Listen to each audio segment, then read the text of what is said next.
Ho, ho, ho, ho, ho! Merry Christmas! Ho, ho, ho, ho, ho, ho, ho.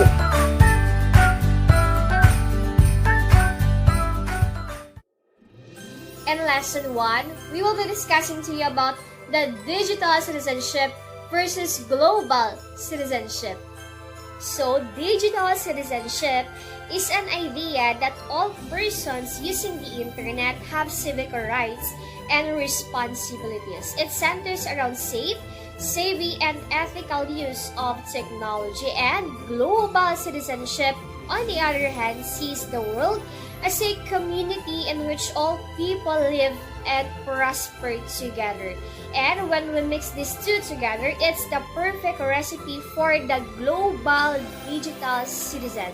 A global digital citizen is a responsible, ethical citizen leveraging technology to foster community on a global scale through connection and compassion. For the global digital citizen, there are 5 tenets. These 5 tenets are the essence of what it means to be a great global digital citizen. And number 1 is the personal responsibility. Important students means taking ownership of their learning to develop a sense of accountability for lifelong learning for the students that will prepare them for the workplace. Encouraging this in the classroom as early as possible that can help students develop high critical thinking and problem-solving abilities to assess them in every aspect of their lives. So the example situation in a classroom is, let students to create and discuss their own essential questions and using flipped learning strategies to engage students to learn independently. And number 2 is the global citizen. It understands that technology has dissolved boundaries between all the world's people. We now communicate, collaborate, and celebrate across all levels of society. A deep understanding of this new global interconnectedness can encourage them to be aware of the issues, traditions, values, and cultures of other citizens. So the example situation is in a classroom is explore and discuss the miniature Earth project and create something similar that relates to the school or community. And number 3 is the digital citizenship. It covers appropriate and exemplary behavior in our online environment. We teach them how to govern their behavior, act in just and moral ways, and lead by good example in all online associations. Example situation is to take a survey to find out what your students know about good digital citizenship. And number 4 is the altruism. It is defined as having a selfless concern for the well-being of others. It includes embracing the opportunity to exercise charity and goodwill for the benefit of others. Example situation is to create fundraising campaigns and other charitable acts with your students. And number 5 is the environmental stewardship. It encourages every student to take a positive stand on personal, local, regional, national, and international actions regarding the preservation of what is essentially your environmental community. It's vital that we respect it and take steps to ensure its beauty and longevity for all future generations. Example situation is to create a clean and green school challenge and invite other schools to participate in developing school the most effective policies and activities. Digital citizenship is a status that all online users should own, including students. With these citizenships come freedoms and responsibility which should be understood in their entirety. Similar to the real-world citizens, online users have to follow the rules and try to make use of all its benefits safely. As digital citizens, students need to be aware of their behavior and how it may affect others, but also, they should show empathy towards others, avoiding conflict and calling out the ones that don't. So there are 9 elements of digital citizenship. First is the digital access. First is the digital access. Although we live in digital era, not everyone has access to the technology. As teachers, we should be aware of the needs of students have and try to ensure they can equally make use of online resources.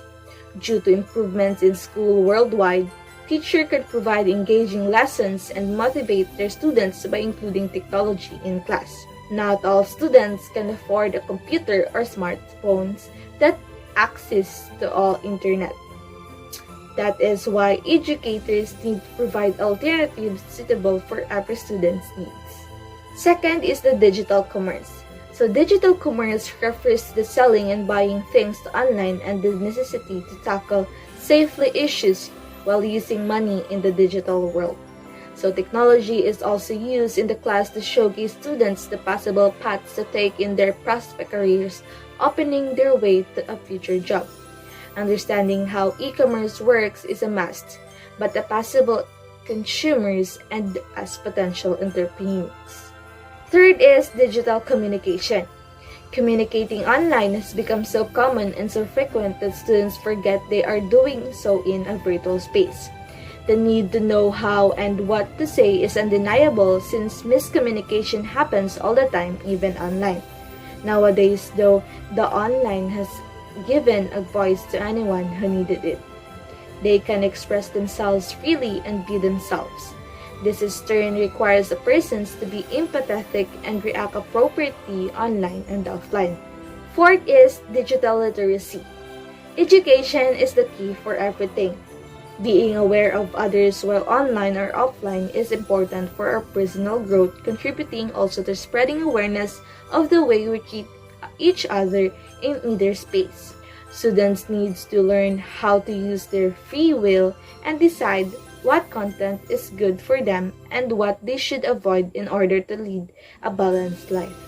Fifth is digital etiquette.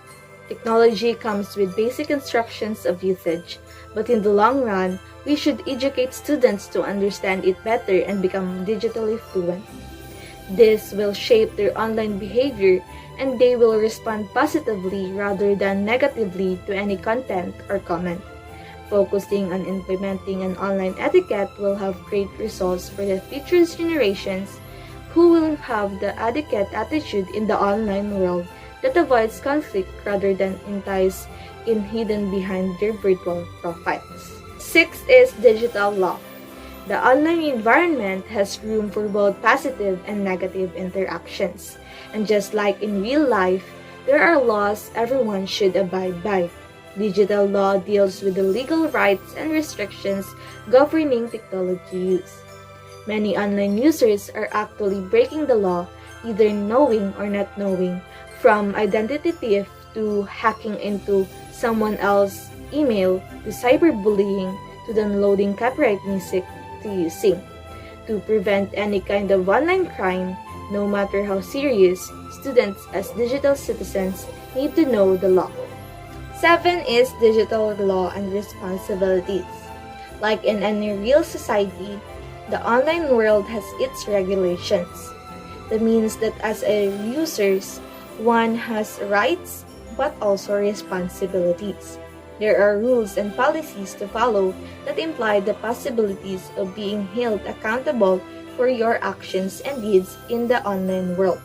Schools should approach the subject in class, making the students take responsibilities for their actions and also recognize and report any misconduct in the virtual environment. 8 is digital health and wellness. We live equally as much in the online world as in the real one. So the requirements and freedoms of the individual in real life have to be extended in the digital world. Students should be taught to protect themselves and others from possible harm and alert an adult if it's the case. Making use of online resources is a plus, but one should be aware of the danger that resides with these benefits. Last is digital security. Security in the online world is important since viruses and worms can go from system to system and affect the electronic devices we use. Precautions need to be taken to guarantee their safety. Moreover, when using devices in schools, or at home, students have to understand the implication of it and be aware of possible attacks. Teachers should explain how to prevent them from happening and how to protect their devices. This is necessary skills in today's digital world. Nowadays, Philippines is considered as the capital of social media in the whole world. Even teachers, parents, and students are now using social media in terms of communication and education. Social media has been a great help on us. All online users are called netizens. Netizens are the ones who participate and demonstrate online responsibility. As a netizen, we are obligated to act appropriately by supporting healthy online communicating. The following are the online etiquettes that we must remember while being an online user. First, protect your reputation. Be careful on what you are sharing and posting online because it may cause trouble and can make other persona uncomfortable. Therefore, prohibited on posting chaotic, pornographic, and satanic contents. Second, respect others. In order for you to be respected, you must first respect yourself and other persons. Do unto others what you want others do unto you. So, you must be obedient and polite while talking and communicating with other persons. Also, be cautious in your ideas and commenting or replying other person's perspective. The third, express yourself clearly and use emoticons. So, in order for you to be understood clearly, emotions and emojis can be a great help. Fourth, remember the intellectual property. Getting ideas from other person is prone in social media, but it can also lead you to plagiarism if it's not properly credited to the owner. Remember that committing plagiarism and online theft can put you in jail or bail money. And the fifth one is check spelling and grammar and also the punctuation. Since most of the online users are anonymous and hidden, people tend to define and criticize them based on what they post. So for you to display yourself accordingly, you must check the basics of your post. Basic means grammar, spelling, and punctuation marks.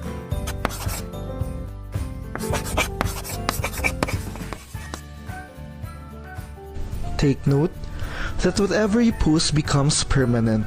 Therefore, think twice or thrice before you click send. Indeed, whatever you post becomes permanent. Since we are often so engrossed in the growth of technology, we exploit it to rage and say whatsoever we want without considering how what we say potentially affect the attitude of others who read it. There is so much to consider when using social media. Our mood, comprehension, and respect. And that's why we must know to pause ourselves before posting. You cannot take it back once you have said anything unpleasant. And you cannot do anything at all to make the feelings you have caused people go away.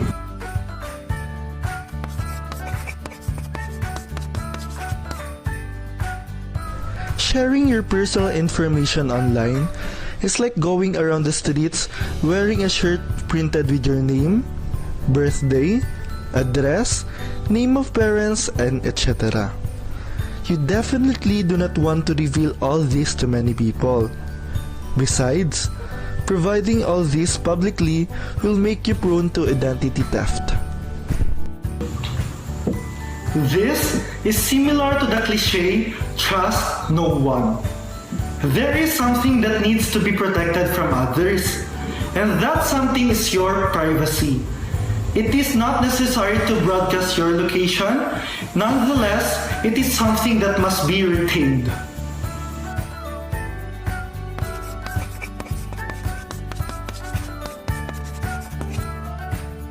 As a son or daughter, you represent your family. As a student, you represent your school. You do not want your family or school to be put to shame by what you do. You are the representation of yourself. In addition to outlining or raising the flag of your family, you must learn to be decent to others, to demonstrate compassion and purity, because you are the only one who suffers the most. Regardless of what others may say about you, make yourself the best possible representative. The Brain Pop. This referred website, Brain Pop, is a collection of educational websites with over 1,000 short animated movies, quizzes, and other materials for students in grades K to 12, encompassing science, political science, literature, mathematics, technology and engineering, wellness, crafts, and musical. This website assists us in better comprehending one of the true essence of technology. To make the best use of it, so use your personal technology to look up brainpop.com. Ho ho ho! Advance Merry Christmas everyone! This is Module 7 Lesson 3, Intellectual Property Rights on the Development and Use of Digital Materials. Do you know what is plagiarism? You're right! Plagiarism is about stealing someone's work and claiming that it is your own and original work.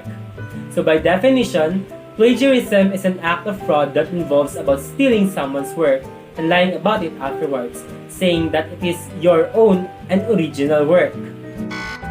Penalties for plagiarism. What would be the possible penalties if you commit plagiarism here in the Philippines? If plagiarism is considered copyright infringement, the penalty ranges from 1 to 3 years in prison and a fine of 50,000 pesos up to 150,000 pesos for the first offense, 3 years and 1 day to 6 years in prison, and a fine of 150,000 pesos up to 500,000 pesos for the second offense, and 6 years and 1 day up to 9 years in prison for the third offense. According to the survey of the plagiarism.org, 36% of the undergraduate admit that they paraphrase few sentences from the internet without footnoting it, and 24% of the graduate students self-report doing the same, and 38% of the graduate students admit to paraphrasing few sentences from the written sources without footnoting it. Moreover, the Joseph Institute Center for Youth Ethics, as they surveyed over 43,000 of high school students from both public and private school, they found out that 1 out of 3 high school students admitted that they use the internet to plagiarize an assignment. Some cases that involves plagiarism here in the Philippines. First is the case of the UP student Mark Joseph Solis, who used and submitted a plagiarized photo for a world photo contest. The photo also won in that said contest. However, the prize was forfeited because of plagiarism. Mark Joseph Solis also faced several consequences because of what he did. Second case is about Senator Soto, who was accused for plagiarism for uplifting some parts of the speech of the late Senator Robert F. Kennedy. So let us now talk about intellectual property right. What is intellectual property rights? According to the World Intellectual Property Organization, or the WIPO, intellectual property refers to the creations of the mind such as inventions, literary and artistic works, designs and symbols, name and images used in commerce. Intellectual property right is a right held by the person or company to have exclusive rights over this. Here in the Philippines, we have Intellectual Property Office of the Philippines, or the IPOPHIL, which administrates state policies in relation to intellectual property. This was created through the Republic Act 8293, which this act defines intellectual copyright and related rights. Let us now proceed to copyright. Who among you know what does copyright means? Very good! So, copyright refers to the legal right given to the owner of the original work or intellectual property. Literally, it means the right to copy, but it has come to refer to the set of exclusive rights granted to the copyright holders to protect their work. These works are protected from the moment of their creation. It includes books, pamphlets, articles, and other writings, periodicals and newspapers, lectures, sermons and addresses, letters, dramatic or dramatico-musical compositions, musical compositions with or without words, works of drawings, paintings, architecture, sculpture, or engraving, illustrations, maps, plans and sketches, photography, advertisement, cinematographic and audiovisual works, computer program, and other literary, scholarly, scientific, and artistic works. This is what we need to remember. Intellectual property protection is important in fostering innovation, because without this, the individual may not enjoy the full benefit of his invention or work. In the year 2012, Smaldino, Lowther, and Russell stated guidelines on online use of copyrighted materials. And these are the following. First is we have, all materials on the internet is copyrighted unless stated otherwise. Second, an email is an original work, fixed in a tangible medium of expression that is covered by copyright. So it is best for us to ask permission before we are going to forward emails to others. Third is we have downloading an article from a newspaper's website, making copies of it, and distributing it to your students for your class discussion is permissible. Fourth, you cannot post students' essay, poem, and other works on the school's website unless you have permissions of the student, their parents, or guardians. Fifth, educators should treat copyrighted materials from the internet the same way they do the print formats. And the best guidelines is to always obtain permission. What is the difference of copyright infringement and plagiarism? So, here is the answer. Copyright and plagiarism are related to each other. However, these two are different. Like what was stated earlier, plagiarism is an act of fraud that involves stealing of others' work and telling that it is his or her own original work. On the other hand, copyright infringement is about copying about one's work without their permission. To add, plagiarism.org considered the following as plagiarism. First is turning someone else's work as your own. Second, copying of words or ideas without giving credits. Third, failing to put a quotation in quotation marks. Fourth, giving incorrect information about the source of quotation. Fifth, changing words but copying the sentence structure of a source without giving credits. Sixth, copying so many words from a source that makes it become merely copy and paste.